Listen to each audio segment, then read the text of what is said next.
Hi, so this is the second video on my series on polar coordinates, and in this video I'm going to show you how to convert Cartesian equations to polar equations.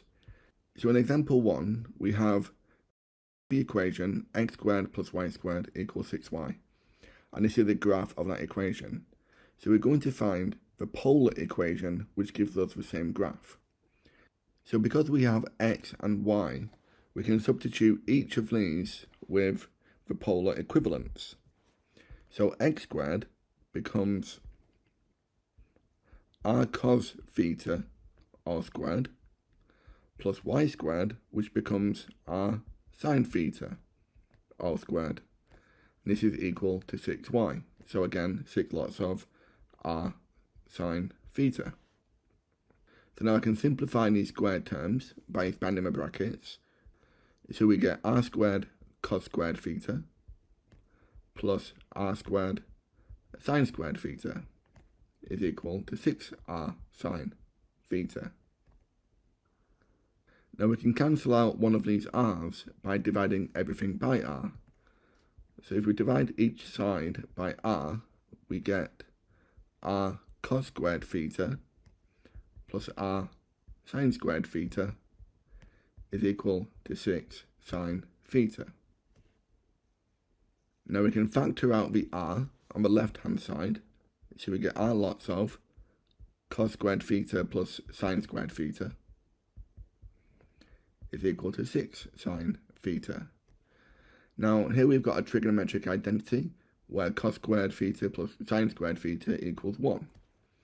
So we can have 1 lot of r is equal to 6 sine theta. Okay, so this is the polar equivalent for this Cartesian equation. So do you want to try and convert the equation in question B to polar form? You can pause the video, and when you come back we'll go through the worked solution. Okay, so I'll come back if you had a go. So again, we're going to replace this x with r cos theta and this y with r sine theta. So we get r squared cos squared theta plus r squared sine squared theta minus the 4x. So minus 4r cos theta, and this is equal to 0. So just like we did a minute ago, we can factor out the r squared, and the cos squared theta plus sine squared theta will equal 1. So then we'll get r squared minus 4r cos theta, and that is equal to 0. We'll divide both sides by r. So one of these r's, and this r will cancel with this one.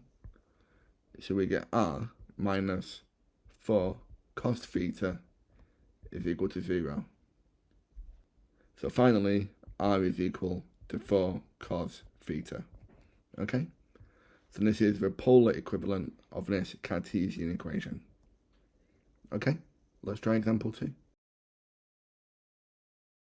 Okay, so for example 2, we've been asked to show that the polar form of the Cartesian equation x squared plus xy is equal to 4 is r squared cos theta times cos theta plus sine theta is equal to 4. So we'll replace the x and the y with the polar equivalent r cos theta and r sine theta. So we get r squared cos squared theta plus r cos theta, which is the x, and r sine theta, which is the y, and this is equal to 4. You can see here we've got r times r, which is r squared, so we can factor out the r squared, and we can factor out a cos theta. So we get r squared cos theta multiplied by cos theta to make this term, and sine theta to make this term, and this is equal to 4. We'll close that bracket. Okay, a fairly simple example. Okay, let's try one more question. Okay, so in example 3, we've been asked to show the polar form of this equation is r equals 3 sec theta minus pi over 3. So the first thing we're going to do is replace x and y with their polar equivalents. So we get r cos theta is equal to negative root 3y, so r sine theta, plus 6. And then we can move this part to the left-hand side. So r cos theta plus root 3r sine theta is equal to 6. Now we can factor out the r.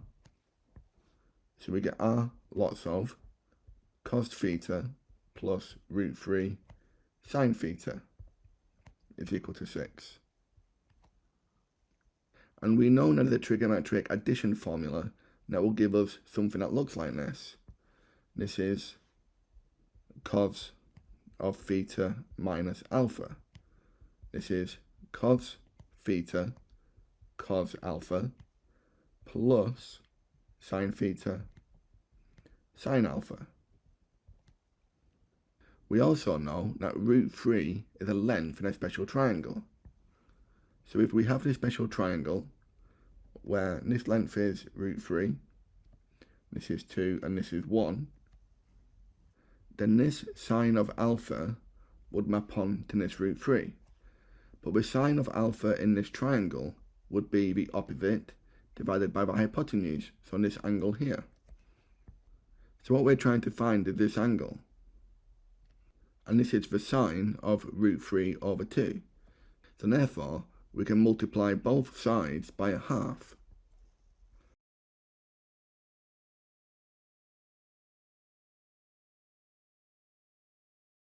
And we get r half cos theta plus root 3 over 2 sine theta is equal to 3. So this cos alpha will equal a half, and this sine alpha will equal root 3 over 2. And we know that this angle is 60 degrees, or pi over 3 radians. So this means that alpha must be pi over 3, and we can substitute this alpha back into here. So we get r cos of theta minus pi over 3 is equal to 3. Now we can divide both sides by cos, so we get r is equal to 3 over cos of theta minus pi over 3. And this division of cos is the same as 3 sec theta minus pi over 3. And this is exactly what we were trying to show. Okay? Well, thank you very much for watching. I hope you found that useful. You can download the full lesson and worksheet from our website, mrmathematics.com. There's a link in the description below. Thanks again and take care.